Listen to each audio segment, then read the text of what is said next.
when do you want when do you want me to finish? You have 1 hour with us. One Okay. hour, full hour. You can be short. You can make it long. There are many people online. Actually, they are all here to see you, and so they will ask some question directly. Depend on you. It's all about your imagination. Okay. Oh, well, that's really wonderful, and happy to be with you. Thanks for inviting me. And this is isn't it amazing what we can do now? And I probably wouldn't have been able to be there and physically, but now I can get to know you and speak to you about the things that are really important to me, and hopefully resonate with some of your interests as well. As most of you know, I've been sort of in the business for quite a while. This is I'm 77 years old. I've been working on VR for 54 of those years continuously, and from the very beginning of when it was just a concept in our minds to do this. And what I'd like to do is give you a little bit of this is an unusual talk for me because I'm going to speak a lot from my heart about what's happening and the way that we can use this amazing tool, these tools that we see developing to help humanity. And so that's sort of the theme of what I'm trying to do today. And we'll invite questions as we get toward the end, or even during my talk if you'd like to. So I want to share my screen with you, and let's see how this goes. Okay, do you all see the vision slide? Yeah, okay. Absolutely. Vision is perfect. Well, this is my talk is all about vision. As it turns out, about 3,000 years ago, a famous king said, "Where there is no vision, the people perish." Now, we don't know exactly what King Solomon meant by that, but it could mean that vision could be insight, it could be hindsight, it could be foresight, it could be dreams, it could be imagination. Interesting. It could be all of these, what is meant by vision. We have to have vision, or we will perish. Now, we fast forward a little bit, about almost 3,000 years, to William James, sort of one of our modern psychologists, 19th century psychologist, who said something more about this vision. He said, whilst part of what we perceive comes through our senses from the object before us, another part, and it may be the larger part, always comes out of our own mind. Now that's interesting. So basically, what he's talking about is that it's not just what we see with our senses, but it's the models we've built in our head based upon the experiences we've had in perceiving as well as interacting with our world and with its people. So we close the loop, each of us individually building models in our own head. And those models are like filters of what we perceive. It's sort of like putting lenses in front of our eyes, our ears, and everything that we perceive is based upon this model that we've built in our own mind, based upon the experiences we've had. Now, of course, we are physically separated from each other. So what I may perceive is from a different perspective than what you would perceive. So here we have the famous story about the elephant. You know, the 6 blind men around an elephant, and each of them are sort of fondling this elephant or touching it, and they're describing what an elephant is like. You know, to one, you know, the feeling the tusks say, you know, this is a sphere. And the one that's around the leg, you know, says, well, this is a tree. The one around the trunk is a snake, and so forth. So the interesting thing about it is everyone is correct, but they still don't have an understanding of what the elephant is. Now, they can talk about their perspectives to each other, and the other people in their minds can try to visualize that. But still, none of them have the whole picture of the elephant because of the limitations they have of their perspective. Now, what if we could change all of that? What I'd like for you to do is sort of come with me virtually into a different way to transport our senses from just standing around an elephant, touching it. So we put on this magic glasses and we hold these magic devices. What can we do? Well, how about juggling on the moon, where you have reduced gravity, so it slows things down. We learn how to juggle and then we speed it up. Eventually we may go to Jupiter, where we have to juggle really fast. Or what if we could walk at the speed of light and see how things are distorted by this high velocity approaching light speed? Or what if we could make our interpupillary distance 10,000 light years and then look at galaxies that way to pull things out of it, to see it in 3D? Right now we're just seeing it in 2D. Or what if we can actually reduce our size to the size of a red blood cell and go inside the body and see the way this is pumped around, these red blood cells, how it interacts with other tissue in the body, delivering this oxygen CO2 exchange? Or what if we could walk on the surface of a soap bubble and get a feeling for the atomic structure that is taking place there? Or what if we could actually expand our peripheral vision, because we have these amazing receptors that go way out to 240 degrees, but we don't use it? What if we could learn to use the senses we already have?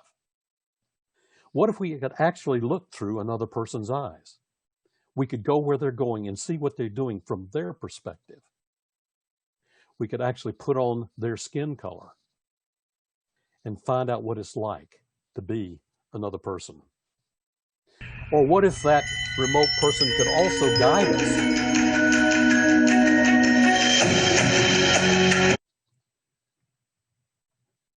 Okay, sorry about that. Could guide us how to do surgery, spinal surgery. Or what if we could actually draw in 3D by basically walking into our art and seeing how we could do that interaction?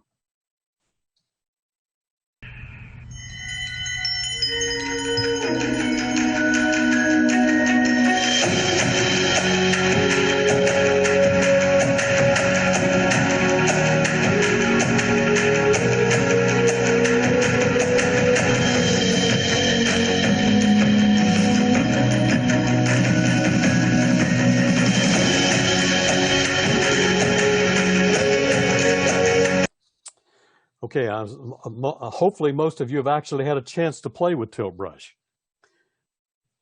Well, what if you could actually walk into a building before it's constructed? You could see what it's like to look out the window, what view it has, and how the sun is coming into your window at 3 o'clock in the afternoon and on December the 23rd.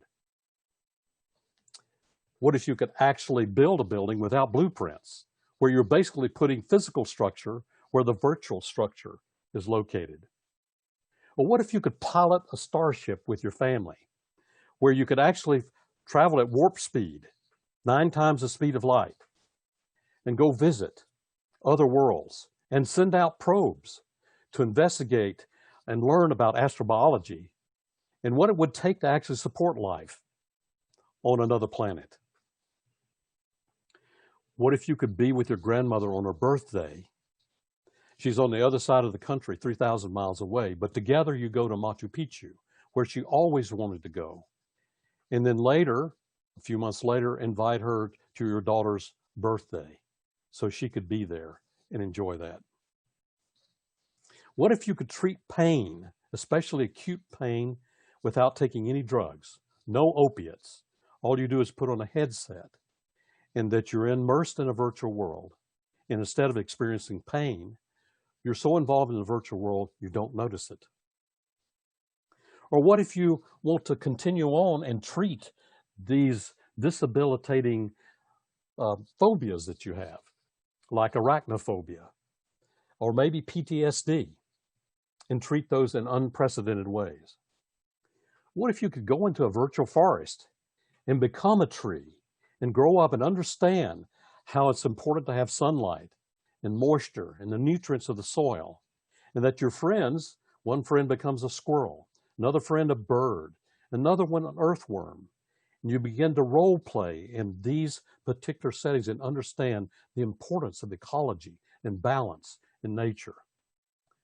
What if you could go to an African village that impoverished and hungered people who are waiting for a food drop, and that you are there with them, looking into their eyes, understanding how hungry they are, and waiting for that airplane to fly over to drop the food? It would change you forever. A lot different than watching a news program if you're really there. Or what if you could become a refugee yourself and become a person without a country and see what it's like to live in a camp in Uganda with several 100,000 other people that have no country to go to? Or what if you could go anywhere in the world in 3D and you could visit with the people there and work on problems, work on projects, and the limitation of the tyranny of distance was no longer an issue? What if you could have a magic book? In that magic book, you're reading about Cinderella, and you put on some magic glasses, and Cinderella's castle pops out of the book. And as you're moving the book around, you can look into the windows, and you say, wow, there's some people inside that castle. I want to go. And you flip a switch, and now you're inside the castle. And of course, what's happened is you're transitioning all the way from reality through augmented reality to virtuality and back again. Or what if you wanted to open a book and read a story about a Japanese princess, or surf a mathematical equation, or get basically a bee's eye view of the world? You could do that. Or what if you wanted to learn chemistry by shrinking yourself to the size of an atom and actually putting together molecules, atoms with the different atomic numbers, and gradually go from helium on up to making compounds by actually assembling and then understanding this abstraction of electron orbitals?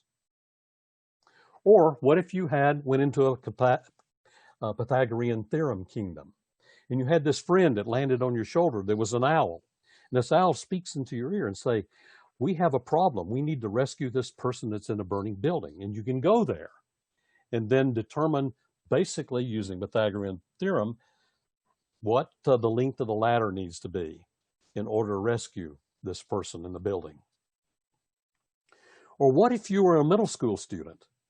You were 11 or 12 years old, and you wanted to use virtual reality, learn how to use virtual reality, and actually make virtual worlds to teach other 12-year-olds about gravity, light, momentum, and scale. What if you wanted to scan image directly on the retina of the eye? Right now we're using screens with magnifiers in front of them. That's how we're getting virtual reality. But why don't we just act like light beams act in the real eye and scan directly on the retina with a virtual retinal display? Well, guess what? All of this has been done. You can do it. And much, much, much more with these new tools of our age, virtual and augmented reality.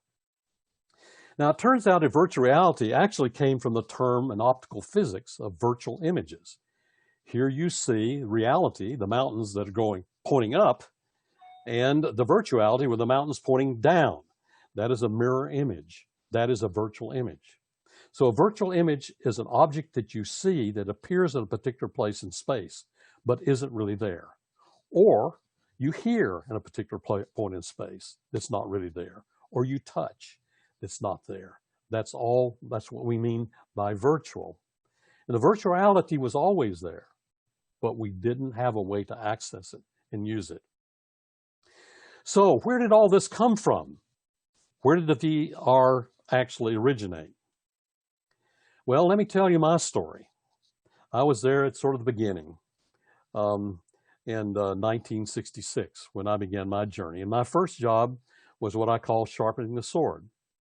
When I graduated from the university, I was commissioned into the Air Force as an officer.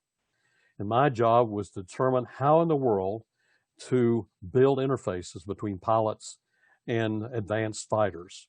And I actually flew in the fighters, testing a lot of the equipment that we're talking about. And the problem, of course, is this is where a pilot goes to work. This is the workstation. You have 300 switches, 75 displays, 11 switches on the control stick, and 9 switches in the throttle. You're flying twice the speed of sound, pulling G's at the boundaries of consciousness, and being shot at the same time. That's probably the busiest job on the earth, and perhaps the riskiest, most hazardous. So that's what I was working on. Now, there are a lot of problems with this that I was trying to solve. And so it was clear that some of the solutions had to do with building other kinds of interfaces, virtual interfaces. And so here you see Lieutenant Furness in 1967 wearing the very first helmet-mounted display. Monocular display using a miniature television picture tube, projecting the image back up to the pilot's, in this case, the pilot's right eye. Also on the right, you see the very first helmet tracking system, which is Lieutenant Furness wearing that, where we track the head position relative to the cockpit and determine where head orientation, and you aim a pipper at a particular object in the world and you know where it is relative to the aircraft you're flying. Now fast forward about 20 years, let's say, to the super cockpit. This is a super cockpit that you wear.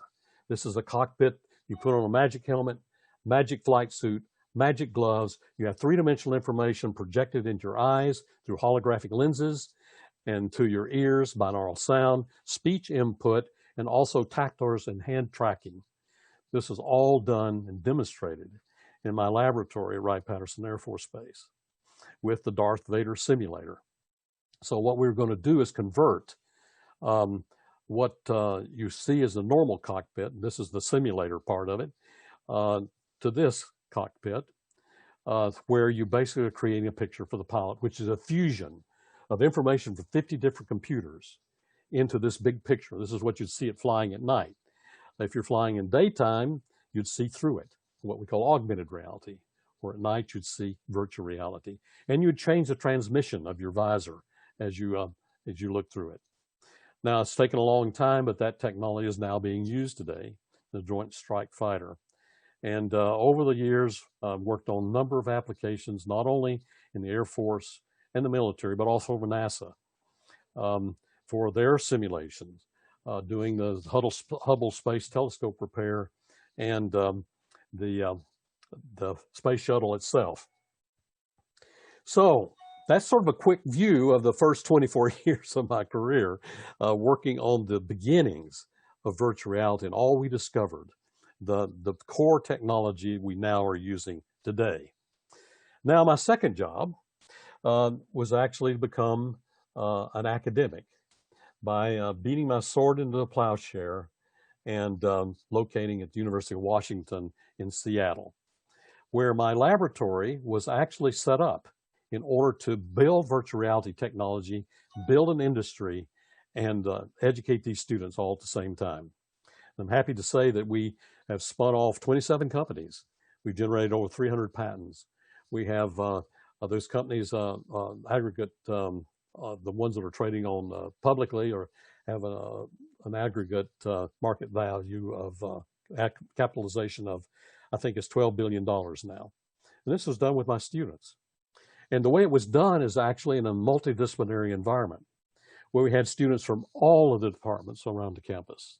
And they actually lived in my lab. These were from not only from all engineering, electrical, mechanical, bio, computer science and engineering, civil engineering, material science and engineering, but also from art, drama, music, oceans and fisheries, medical school, dental school, nursing school, psychology, occupational health and therapy, and architecture, and so forth.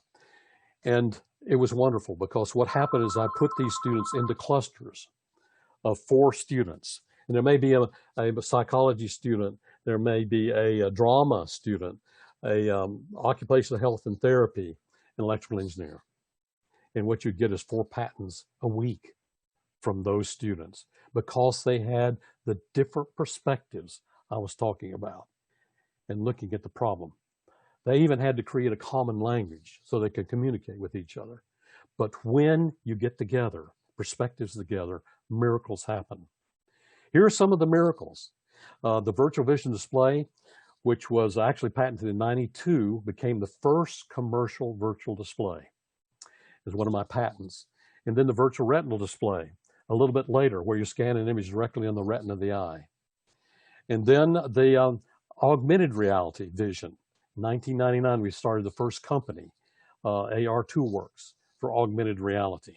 And then we put those to work in various projects where we're actually spanning the globe with the Greenspace project, where we spent 4 days connecting to Japan to show that we could put 2 people in Seattle and 2 people in Japan in the same virtual world in real time and have them work together. In '96, where we started using the personal eyewear display for exploring pain and how we found that this was a non-analgesic for pain.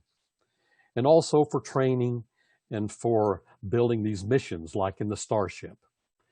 Here's the Greenspace project I was mentioning to you, where we actually went into, when we put our headset on, we went to a Japanese cottage and we look out the window and we see Mount Fuji. Or when they in Japan put on their headset, they were in a log cabin. They look out their window and they see Mount Rainier.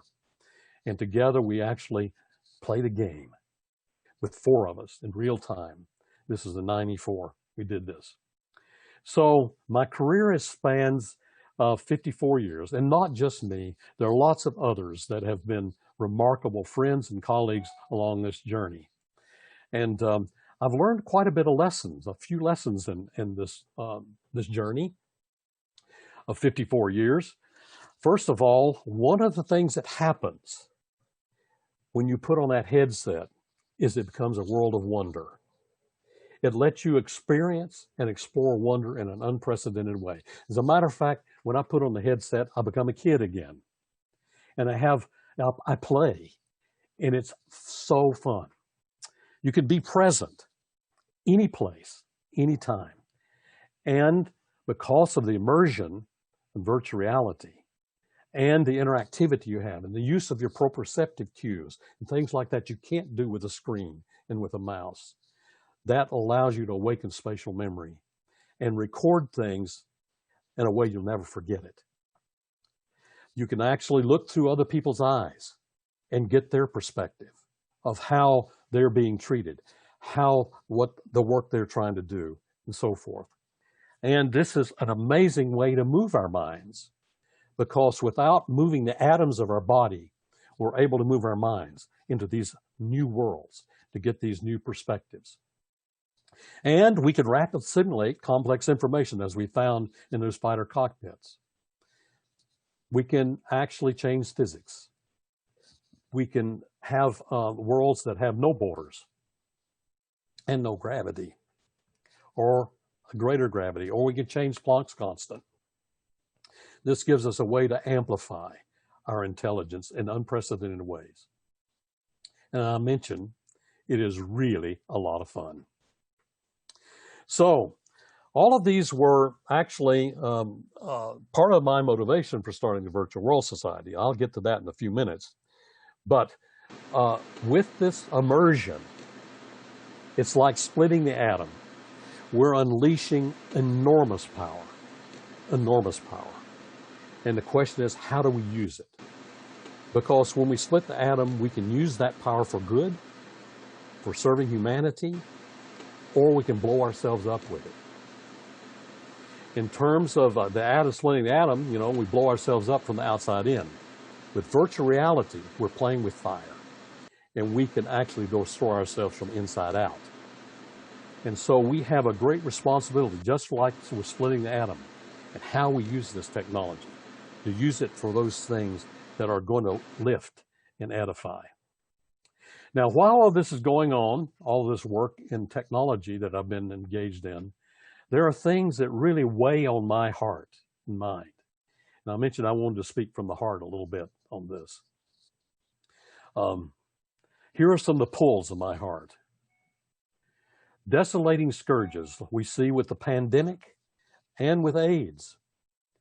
You know, the number of orphans in Africa is growing. I mean, I don't know what the numbers are now. At one time it was about 13 million.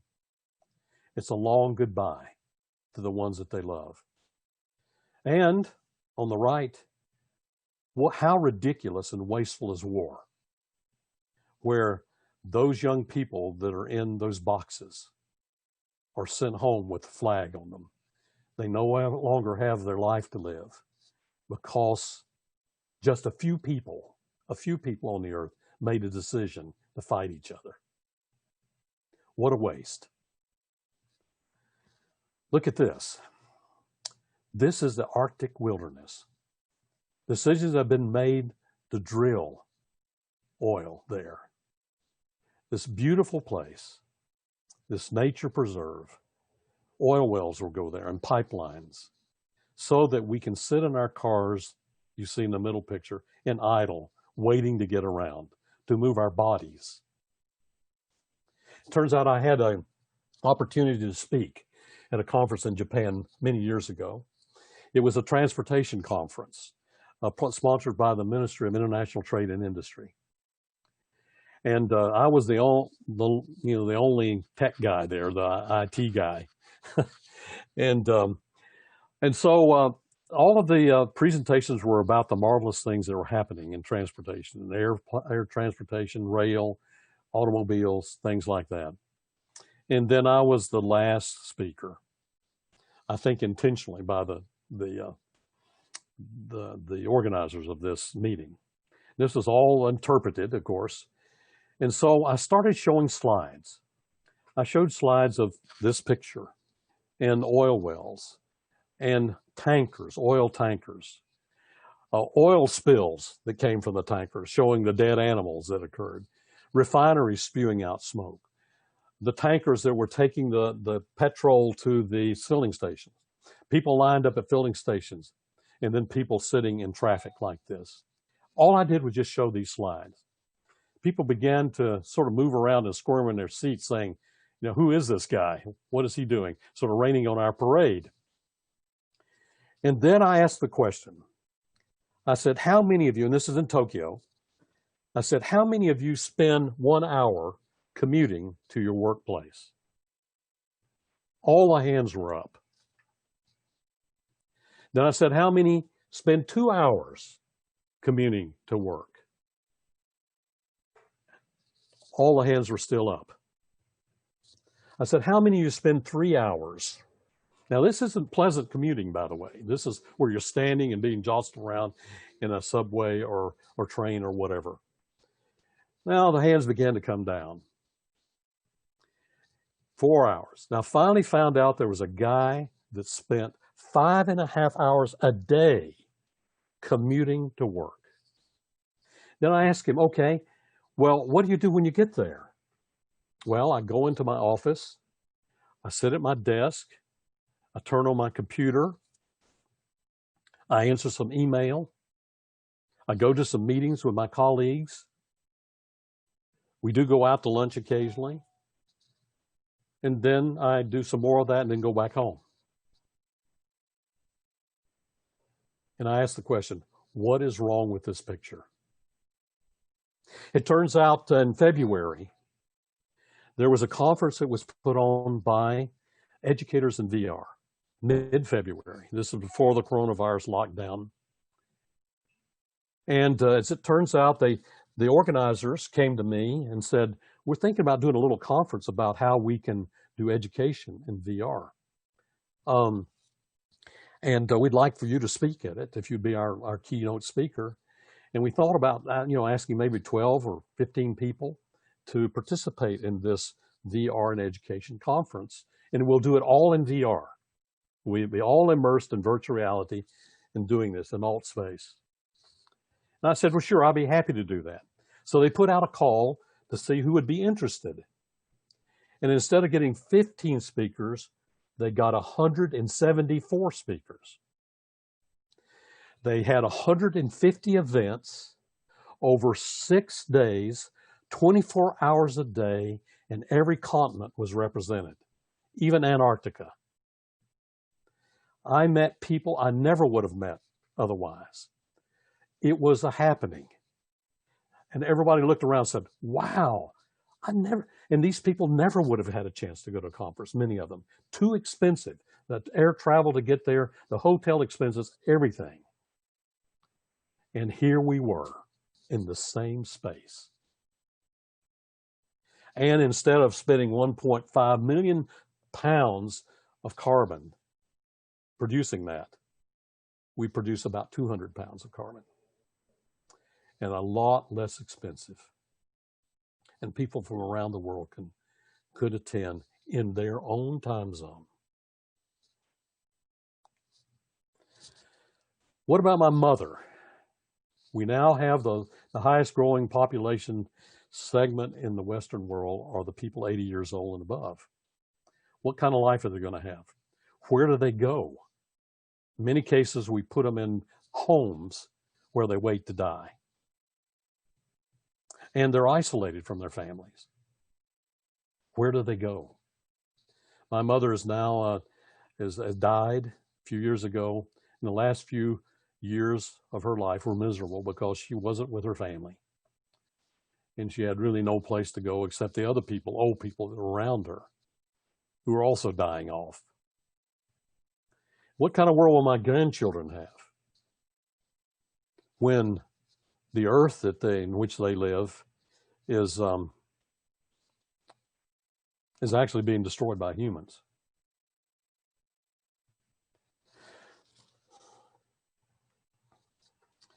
And what about the way we're using the technology this age? You know, here we see a student on the left who is having to sit in a classroom, not particularly interested in the subject matter because he has other interests. And he can't wait to get home to play Grand Theft Auto. And then, of course, when the kids do go home, they're the parents, they're the kids, they're all locked in to using their technology and in their own worlds. I believe that things need to be awakened, and these whole models should be challenged. So it's back to perspective and back to how do we share that perspective. Now, we're in a place at this point in time where we don't necessarily have a good map to the future. As a matter of fact, in this point of singularity, as Ray Kurzweil says, things are happening so fast we can't keep up. We're in a really high sea state. It's difficult to see the horizon anymore. With all the turmoil going on, we can't even see the stars because the navigation tool we used to use is a sextant. The sextant lets us shoot the stars, and knowing the time, we could determine our location and use that information to guide us to our destination. We're in a very high sea state position right now where our traditional navigation instruments don't work. So I'm proposing that we have a new kind of navigation instrument, what I call the nextant, which is the next sextant. And what that is our hearts. We know inside what is right and good, and we should let that be guiding us. And using these instruments and the technology of our time as tools, they're only tools. It's really what our hearts are about, and our minds, and our imagination. So what if this elephant that's in the room are basically the UN Sustainable Development Goals? all 17 of them. And what happens if we together could share our perspectives, examining those elephants, those 17 elephants from around the world, to do something about it? Not only to understand the problem, but to awaken our imagination and creativity to solve those problems. Because is there any superpower that humans have, it's imagination and creativity. Machines will never replace that. So really that's the motivation for my organizing the Virtual World Society. Virtual World Society is a nonprofit that's really been established to awaken imagination, unlock minds, and link hearts together in a worldwide movement. Now, what you see here is a very important logo. What you see is an adult holding up a child. This is not just about the adult, it's not about the child, it's about together, transgenerationally. The adult has wisdom, has experience, has feet grounded, and is facing one direction in the past. The child is being held up because when you're held up, you can see further. And the child has the future, is looking to the future. And as the adult holds up the child, he asks the child, "What do you see?" We need to have all of the generations involved in this. And because all will benefit in learning from each other. And this is all in a backdrop of virtual worlds that can help that happen, that lifting to take place. Because that's what we're really trying to do, is lift humanity. So, how do we awaken these minds? And how do we link hearts to do this lifting? Well, I believe that we need to bring together basically 5 different communities. It's sort of an ecosystem, a community of communities in this virtual world society. Certainly, you have to have the technology providers that you see in the upper right. They're the ones that will build the stuff that we use. And it has to be an economy of scale. There has to be a market out there to provide this new technology that's affordable and has the proper connectivity to let us do it. Then we need to have developers that take this medium of virtual augmented reality, XR, and actually populate it with virtual worlds. Now, there are ones that work for companies that make software, but the more exciting ones are the ones that are in independence. You see in the bottom right. These are the people that show up at hackathons. And they work at Microsoft, at Google, Amazon, and they hate their jobs. What they want to do is build virtual worlds.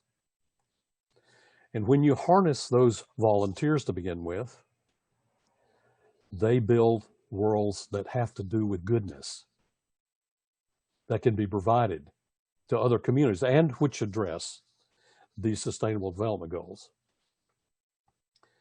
Then we have the schools. The schools are bottom middle. The schools, institutional learning, are not progressing.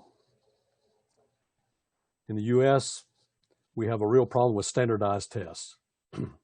Each of these students get labeled by a stabilized test, by this standardized test of how smart they are, which correlates not at all with their real capability. It has nothing to do with the real world. And yet the teachers teach to the test. They have to, because that's the way that they get paid and their merit pay, and how the schools actually get their money by how they progress.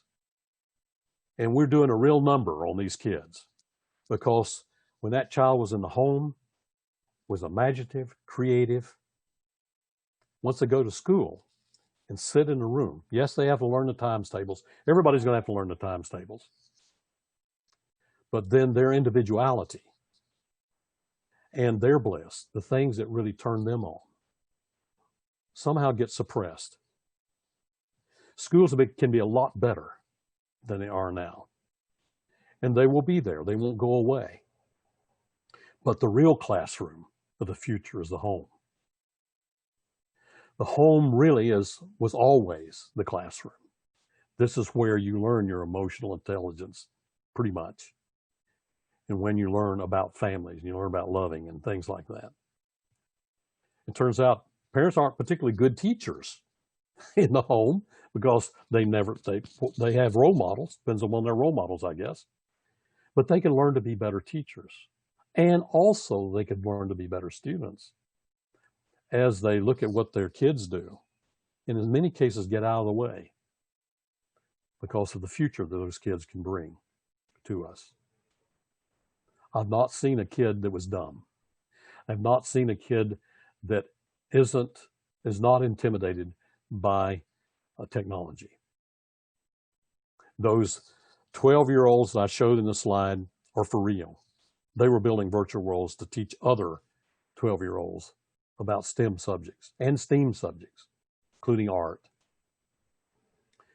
We just have to give them the opportunity and then get out of the way. Now, those adults, if you believe the New York Times, if you look at the jobs that exist today, in 20 years from now, 50% of them will be gone because of the march of technology. So what is a parent going to do, or any person in mid-career, when they lose their job? Are they going to go back to university?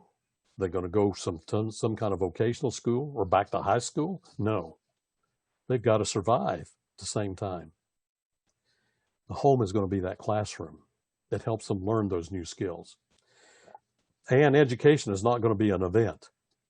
It's going to be a continuum for all of us in order to survive in the world. And then in the upper left, you have the issues that are worldwide. You have your local community and global community with those challenges that we have. What I want to do is connect all of these together into a movement where we take the technology of our age, we take the problems of our age, we take the people of our age, and we do something about this with a global movement. Not the least of which is to fall in love with learning and with the imagination, because that's what it's all about. That is our superpower, our imagination and creativity. We cannot squelch that. And we want these kids and young people and adults to be on fire, to have a passion, because that's what will propel us into this next world that we're living in. So the Virtual World Society is trying to do these things with various projects, one of which is an interesting one. We just been working with the Make-A-Wish Foundation, where these are kids that are critically ill. Many of them are going to die. And we give them a chance to have one last wish.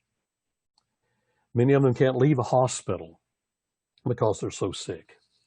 But those who can, we can take outside on the trips and things like that. Those that can't, they can become a superhero in their hospital room by going into a virtual world. Here's one we just delivered with Price, who's a 6-year-old who has an abnormal heart. He'll have to have a heart transplant here in the near future. And he became a slayer of robots that were basically harming Seattle virtually. He became a hero, and through a virtual world that we built for him, and changed his whole life. The happiest day, he said, in his whole life. Do that. Now, the dream that we have, the Virtual World Society, with about 1,400 members now, is that we really want to be a combination of things. We want to be this Peace Corps of VR, meaning we want to put boots on the ground. We want to be in places where we can make a difference. We want to be the National Geographic Society of VR. National Geographic Society sort of takes the outside world and brings it into us to help us appreciate that world. We want to do the opposite. We want to take what's inside of us and get it out so that we celebrate that's inside of us. We celebrate individuals and the perspectives that they have and learn from their perspectives to grow our own. We want to be the public broadcasting system of VR and the Doctors Without Borders. All of these things by bringing these 5 communities together in a formula where we can truly lift humanity. So our goal in the end, and again, I'm 77, as I mentioned, and in the last quarter of my life, is to start this movement where there are 10 million families around the world who become subscribers of the Virtual World Society for $100 per year. And what they get for that is an opportunity for one-on-one mentoring of family members and not only the youngsters, but also the adults. They get worlds that are built that teach them about health and well-being and about exploring spaces. They have expeditions they can go on as families and as friends. Also, they have the opportunity to work on projects together with other families, because all of these families are connected. And those families have to do with those sustainable development goals. And then the fourth piece of this is this interconnectivity, where they now have this transportation for their senses to go anywhere, so they can share their perspective with others. So if you multiply 100 times 10 million, you get $1 billion a year.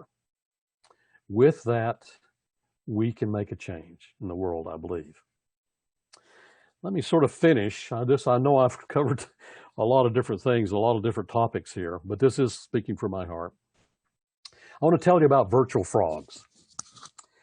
When I first left the military and started working as a professor at the university, there was a big announcement in the paper that I came to Seattle and I was going to build this lab that worked on virtual reality. And about a year or so after that, I was called by some 4th graders at a local elementary school. And they asked me if I would come up and have lunch with them because they wanted to talk about virtual reality. And I thought, 4th graders? Wow, this is pretty cool. Yes, I'll be happy to come. So I went up to this school, and this was at lunchtime in the cafeteria. And there were about these 10 kids that were in this round table, and we were all there together. And they said something to the fact that we're really happy that you came. We know that you're working on virtual reality. And we wanted you to come up because we're going to talk to you about virtual frogs. And I said, virtual frogs? Okay, sure. Let's talk about virtual frogs. And they said, well, you see, we're really concerned because there are all those 9th graders and 10th graders and 11th graders around the USA who are dissecting frogs in order to see what's inside, to see how they work.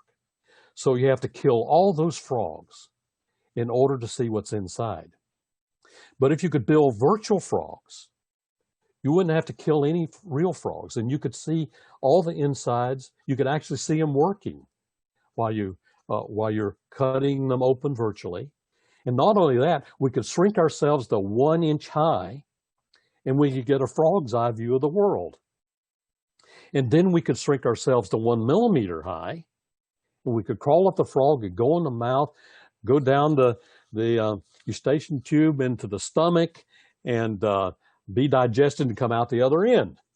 And I'm thinking about this time, oh my goodness, these are amazing. These are better ideas than my graduate students. And I said, well, yeah, you can do that. But, you will have to build the models. You'll have to build the computer models that allow this virtual frog to exist.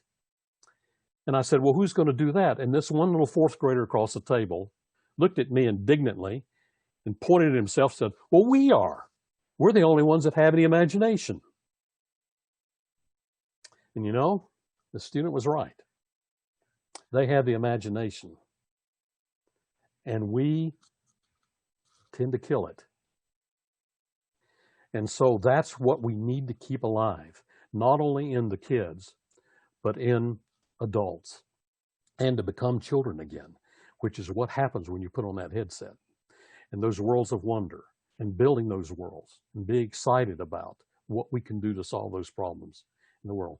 So this is my plug to my commercial to join up the Virtual World Society. Join for free, become a part of this movement.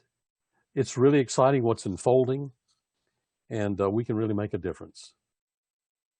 So let me stop there, and thank you for your attention, and ask questions that you might like to ask. Wow, you're really fascinating. I don't know if people can upload in the virtual world. Sorry, I'm not doing the fanboy, really. I respect you for that, but really it's very amazing. And yeah, okay. So many questions. I think that the panelists can join us, can start, but I have one question.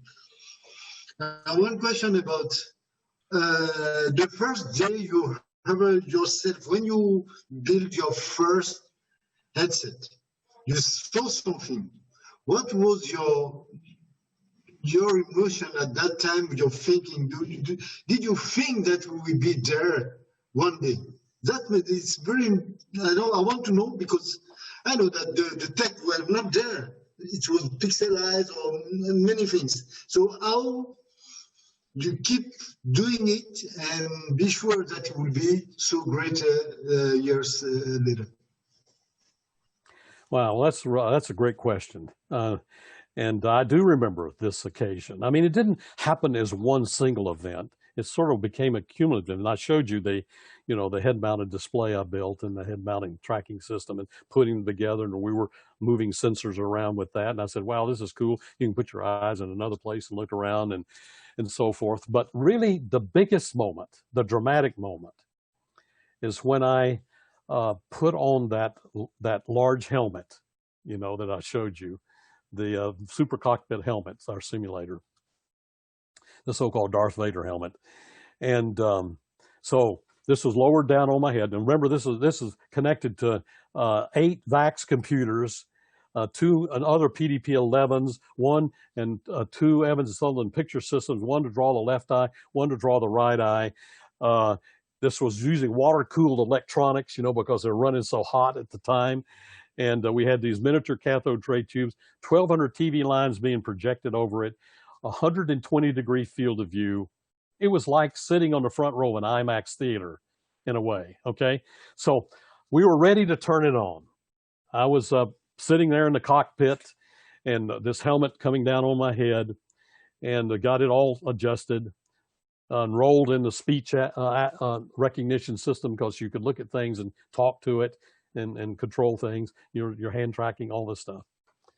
And so it was time to turn it on for the first time. Now, we've been checking out bits and pieces all along. And oh my goodness, this picture opens up to me, this huge picture. And it just took my breath away. And then I started looking around. And it was like somebody had reached out of the picture and pulled me inside. Now I wasn't looking at a screen anymore. I wasn't looking at a picture anymore. I was in a place. I was in a place. It was like I wasn't even sitting in the cockpit anymore. I was in this place. And I about crapped in my pants. I mean, it was so unbelievable, wondrous. And I started thinking, oh my goodness, what have we done? What this means. Because it turned on a switch in my head that had never been there before with any other medium. Because not only was it a big picture, it was interactive. And so I guess that's the answer. It was it was a remarkable, wondrous experience I'll never forget. And it was a real privilege to be able to do that, by the way. I was just a lucky guy. I'm not any smarter than anybody else. I was just happened to be at the right place at the right time. I had a great team, and we had money from the government to do this. And by the way, that helmet cost $1 million to do that at the time. And now, of course, you can buy one of these things and for $299 and do it way better than we could do it at that time. So yes, that's was my experience. You got your first WoW experience, right? That's right. That's right. Last month I was in Dakar in Africa, Senegal. I'm sure you know. And I showed for the first time the headset to an old guy. When he gave me the headset back, he looked at me and said, "Hey, this is the most dangerous technology you are just tried." I say, "Oh, you know the bomb, the atomic bomb?" He said, "No, because this is the technology of the devil." I said, "Wow, the devil, I'm a devil." I said, "No, but this is because he asked me, what is the very power of the devil?" I say, "I'm not very religious, but no, he do a lot of bad things, like eating apples or things like that." He said, "No, it is to change the reality, to take you from one reality to another reality. So what I just see is the world of the devil, because you will create many fake worlds that people will be lost inside." So what do you think about it, about this thinking or this talking? Well, I agree with him, but also creating an automobile that'll go out on the highway and deliver your body to another place, you can run into another automobile and kill yourself. With going back to splitting the atom, should we not have split the atom? It's there. We split it and unleashed enormous energy. And again, we could use it to blow up ourselves, or we can use it to power the world. It's, we are giving a lot of responsibility when we come to the earth. We're giving these toys, including a paintbrush, including language, including power of the press, and movies. All of those can be used to lift or diminish mankind. And I hear this a lot. And that's why I built the Virtual World Society. The first one was actually in 1993. I started this. There's been several incarnations of the Virtual World Society. In 1993, I was working on virtual reality, and we were taking it into schools. It was transformative. Students that were failing subjects like chemistry were able to catch up with the smart students. And when we test them a year later, they were better than the so-called A students. And we knew in all the experiments, dozens of experiments, testing this out, that it was such a powerful tool for education. And it was a miracle for doing that. And so I knew that. And here a movie comes out, a film that's called Lawnmower Man. And Lawnmower Man was a dystopian movie about virtual reality and it being used for bad stuff. And actually the director of the movie approached me, producer and director approached me, said, "Would you be our technical advisor and consultant on this movie?" And they sent me the script. And I read the script and I said, oh gosh, this is going to be a lot of people's first experience in virtual reality, and it's going to be dystopian. It's going to be negative, dark, things like that. And so I started the first Virtual World Society to counter that, to show the good that can come from this. So we have something, that's why I said we're playing with fire. We have to be careful because we're playing with fire. That fire can heat us, can cook our food, can prepare our steam engines, all those things. But it can also burn us and destroy us. So that's where we are on the earth. We have this marvelous capability. Our technology. Matter of fact, a lot of the technology we're building today is to solve the problems that technology yesterday caused. And so we get intoxicated with technology. So we as humans have to use it for these things that are good and to protect minds. Because once you had if you go into a virtual world and you're playing a game of violence and you blow somebody's brains out, you never forget it. Because it's different when you're in immersive virtual reality than when you're just doing it on a screen. Even that's bad enough. But you waken spatial memory because you retain it. So retention can be good for good things. Retention can be bad for bad things. So we have the responsibility. But it is a holy moment, a special moment, when you put that headset on a person for the first time. Yeah.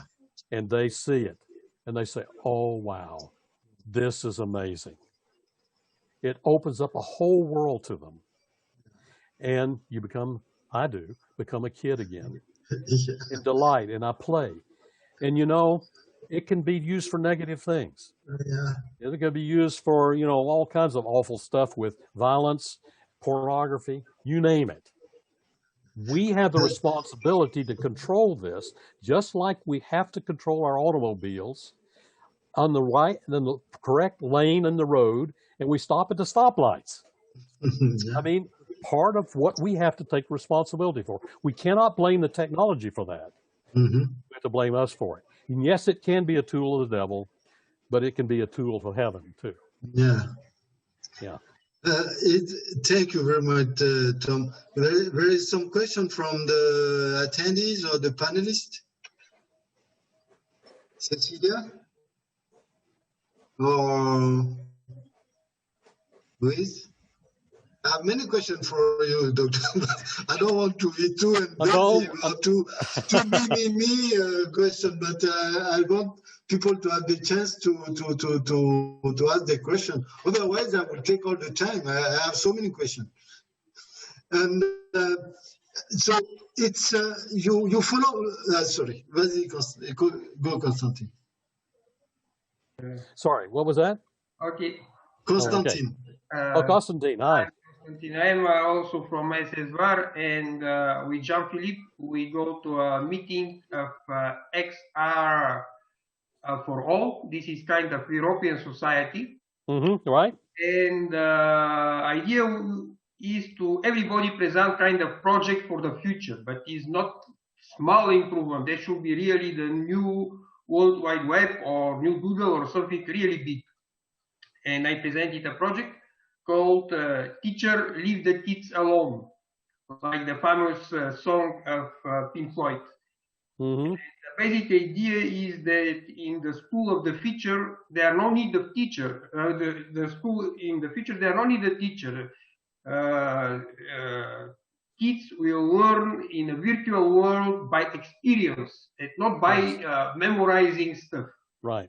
And that will change also the way of the examination. There will no need of examination because they will be evaluating during the experience. For example, during a chemical experience or physical, and also we can bring very amazing machines which are not able to have in a school. And everybody was horrified from that, and they say that's not possible. And Jean-Philippe, who is now smiling, say, "I'm not with this guy."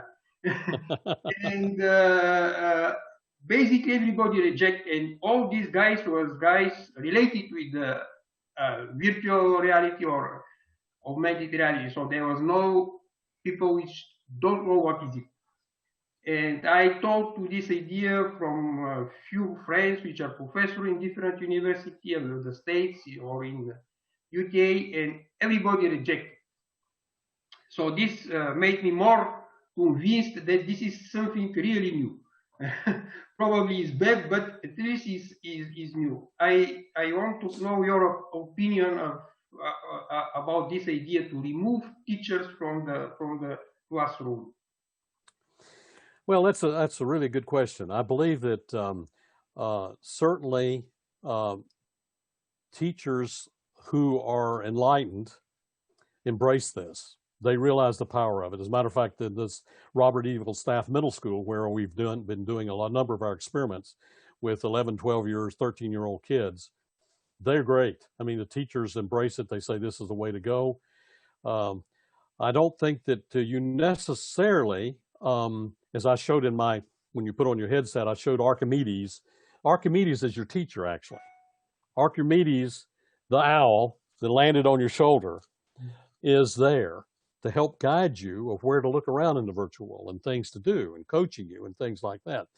So that can be done with artificial intelligence. That can be done other ways. But I'm not saying that you eliminate teachers. It's just that you actually get them out of the classroom. And this idea of experiential learning, problem solving, and the way you grade them or determine how the progress they're making is not by a test. You find out where they are in the world, how they've been solving the problems to get to a particular place in the world, which is fun and which they'll never forget. And whereas they'll forget that equation they see in their book and the things that are drawn on the board, but they'll never forget going into the Pythagorean theorem kingdom and solving the problems there. So my feeling is that we teachers are, everyone has to become a teacher. Everyone has to become a student. And it's sort of like what happened with telephones. You remember when we used to have the exchanges where you'd call a telephone operator and then they would plug you in and patch you into something else. And so the problem was with the telephone network growing, you'd have to have more and more and more of these telephone operators. And it became just a daunting task to be able to do this manually. And then what happened? Everybody became their own telephone operator with a dial system.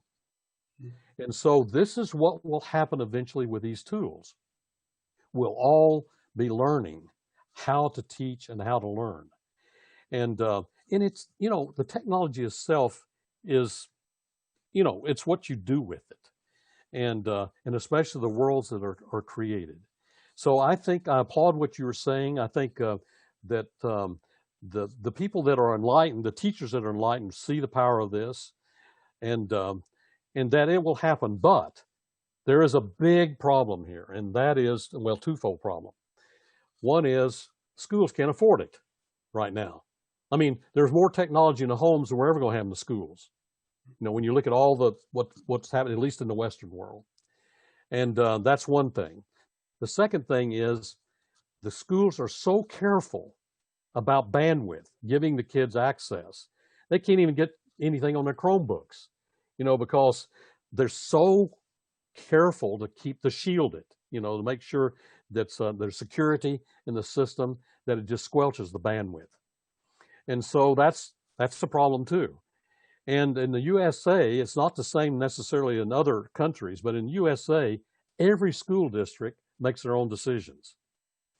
So here in Seattle, we have several school districts, and every one of them independently has to make decisions. It's not like you can have a top-down thing where it says, the government says, or the Minister of Education, whoever it is, said, we're going to do this, and then bang, the government goes and helps that happen.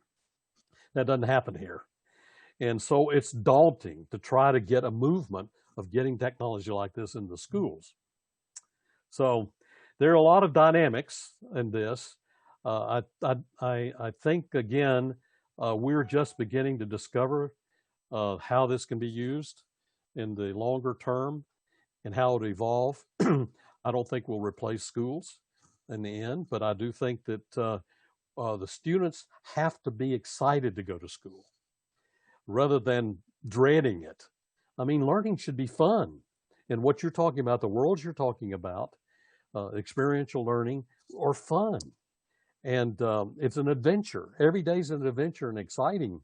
The things that I remember from my school experience when I was in elementary school and middle school, The things I really remember are those field trips we took, where we left the classroom and went out in the world and saw something or did something.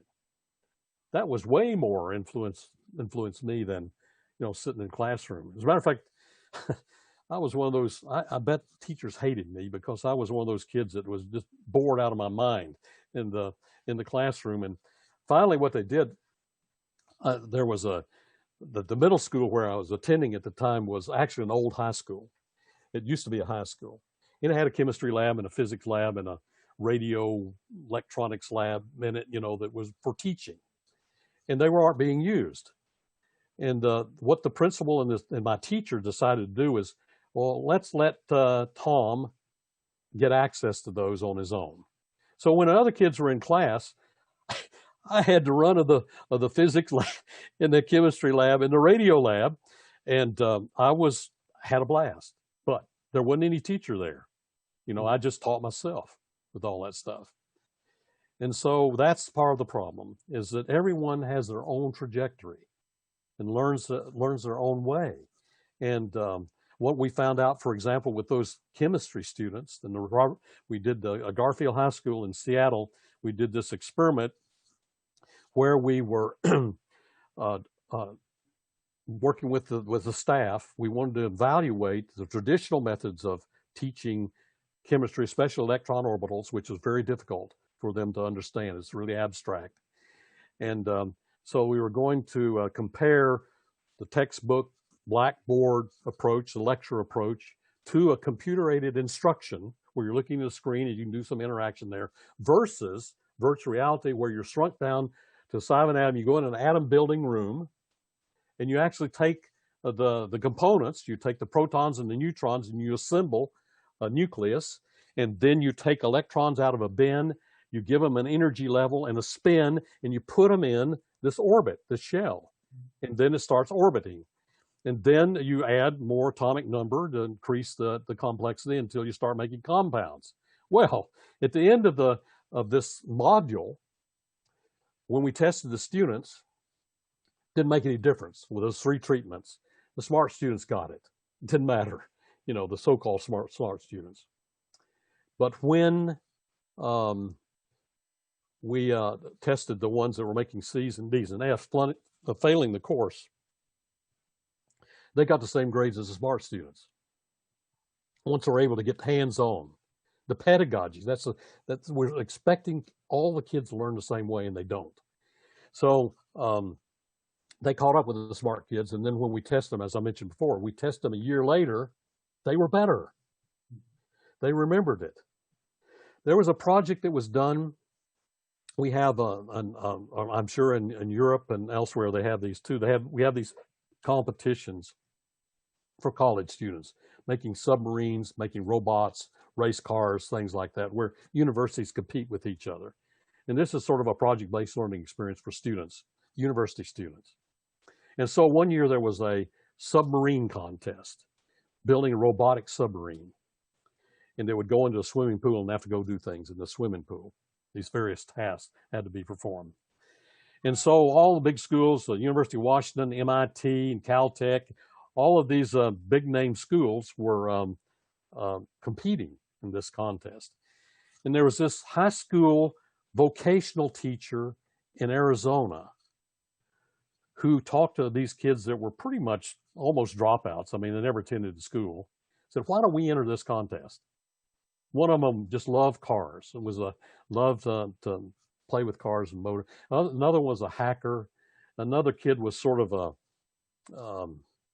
he liked to manage things. Anyhow, he got these kids together and said, let's enter this contest and let's build one of these submarine things. And they won. High school students, Hispanic mainly, who were dropped out of school, won the contest, beat out MIT and Caltech and all those guys, and the University of Washington. There was nothing wrong with those kids. The schools did it to them. The schools said they were failures. And they basically weren't failures. They were brilliant. And in my lab, I have a private lab called the Wright Lab, RAT lab. RAT stands for Rocking and Thinking. This is something I do outside the university because there's so many kids that want to do stuff with their hands, play with technology. And these are makers. They're high school dropouts. Some of them have been hired by the FBI to track down criminals that are hacking into accounts. And we do miracles. We've done so many projects. Just in my little, I just bought a house and put this little lab in it. And these kids are brilliant. So we have to understand that not all kids learn the same way. And we also need to understand that this is actually intimidating to a lot of teachers. That they see this coming, they say, oh my gosh, I'm going to lose my job. I don't know how to use this technology. How am I going to teach the kids with this stuff? It's being pushed down my throat. And yeah, there's a lot of pushback. And I don't know that that's going to be changing quickly. What's going to really change is all those kids are going to get their Oculus Quest at home, along with their cell phones and all this stuff, and it's going to be pushing from the bottom up, where the schools will have to do something. Yeah. Thank you. Thank you very much. Thank you, Justin. So, Tom, do you want a break? You're so interesting to listen, but we have this extra pioneers hour. Right. That's coming up at yeah. In about 40 minutes. Is that right? Yeah. And if you want to take a break and well, we can go for 10 more minutes. If you want, if there are questions, we can go for 10 more minutes, then I'll take a break. Yeah, so please let me address to ask to the panelists actually there. Sarah? Okay. I will try. Or Jon? Louis Rosenberg is online too. the pioneers before the hour, Cecilia. She's a journalist. An Italian journalist. Cecilia, do you want to ask some question?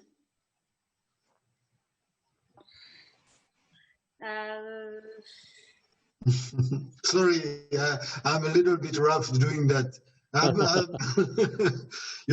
Don't be intimidated. He's a very nice guy. You will see. Sana is coming. So. Maybe, sorry, no problem at all. So, John, I have a question about the virtual society. When you, so people can subscribe as individuals and also as association or enterprise, right?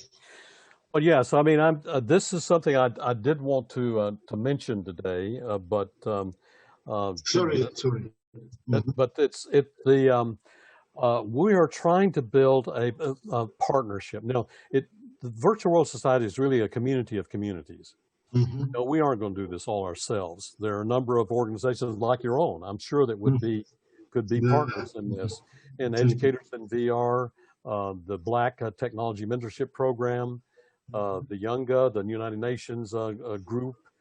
So there are a number of these alliances that we feel that where we share the same values, we want to work together, and that the whole becomes greater than the sum of the parts. And in working together, we're able to attract more resources than we would be able to if we're doing this individually. And that's what, because what I want to do with that $1 billion we talked about, the 10 million families and $100 a year, I want to basically provide support to all these organizations where we're working together, and scholarships, and basically get the access. One of the biggest problems. Well, let me back up a minute. There's this conference called the Younga Conference, YOUNGA, which is the youth takeover of the General Assembly of the United Nations, where the young people come and sort of take it over and run it, so to speak. And this has been happening this month and into next month a little bit. But there are about 110, 120 countries involved with delegates, youth delegates from all of those countries who have been meeting in VR, or at least in 2D versions of interacting VR. And they want to do this. I mean, all these countries, they want to adopt this new technology and start fostering it in their own countries to help with teaching and with things like that. But the real problem is access to bandwidth and access to even computers. Yeah.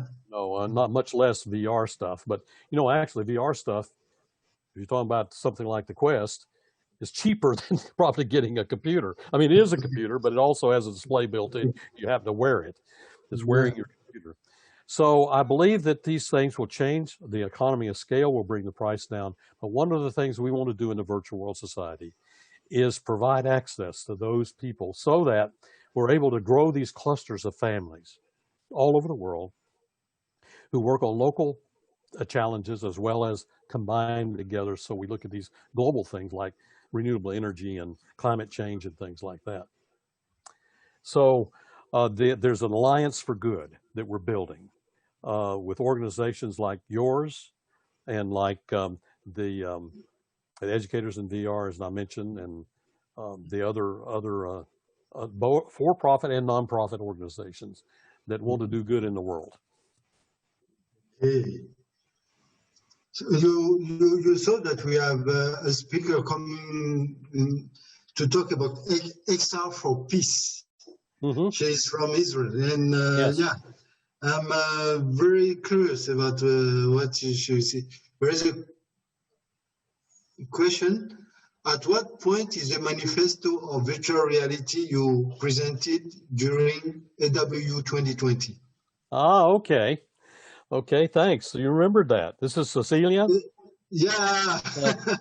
Cecilia, that's a great question. I mean, this is something, this is in progress, this manifesto. But it does reflect, I think, where our hearts are. You notice in the manifesto, the first thing I said is we're playing with fire. That's the first thing I said. This is back to your devil thing that you mentioned, Mohammed. So we're playing with fire. We have to respect it. We do no harm. And then we want to shun violence. We want to look at how we get around these standardized tests, because I think they do more to harm kids than to help them. And how do we appreciate teachers and how we help the teachers, because they have a noble calling.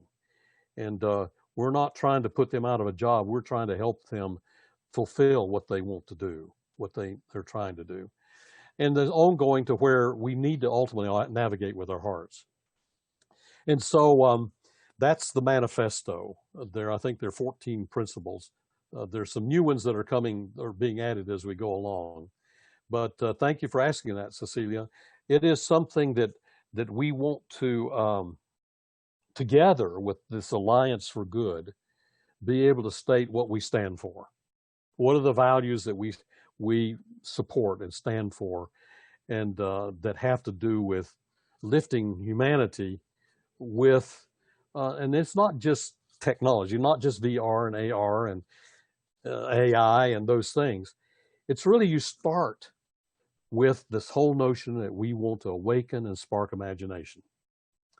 And that can be done without having a computer. That can be done with art. That can be done with giving some paint and paintbrushes to people, to kids in particular. As a matter of fact, there is an organization called the International Child Art Foundation. And what that's all about is bringing kids together from around the world every 2 years, like an Olympics, of where they bring their art and share their art. And this summer, by the way, was going to be, before the pandemic, was going to be one of those gatherings. The Virtual World Society was going to be working with the students or the kids, the young people from around the world with bringing their art in. They were going to adopt the theme of heaven. What is heaven to them?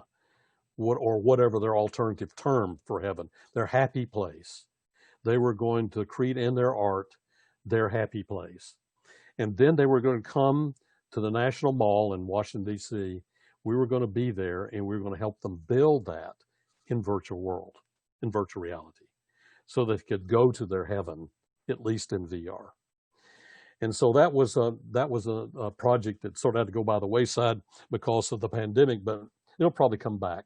But the point is, we don't have to use technology to awaken creativity.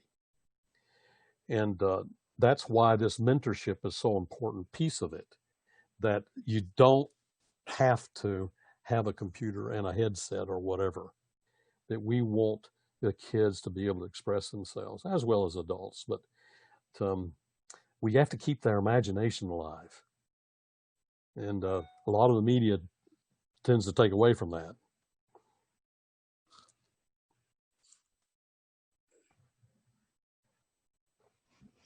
A question from the public?